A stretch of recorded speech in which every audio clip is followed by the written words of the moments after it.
This one a direct attack to church. Who just be say churches wey dey cars wey dey park for corner of churches, front of churches, dem go dey pay per hour for space. Lagos state government, this one a direct attack to the church. If you wan put law, no be go put the law general. You go put the law say any motor wey dey park for any parking space for house for Lagos, they go dey pay. That one is fair. Who just be car? So na only churches una wan dey charge for cars wey dey park. See the mumu government wey we get. The governor of Lagos State, you no try at all.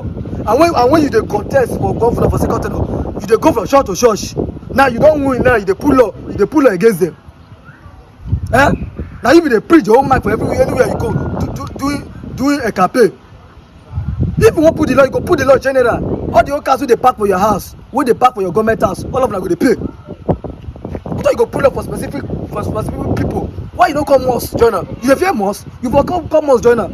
Whether that Lagos go continue, una don see church finish. That your government house wey more than 50 motor dey park. Tinubu house wey more than 300 motor dey park. All of them go dey pay for per hour. Put the law in that. Very nonsense talk.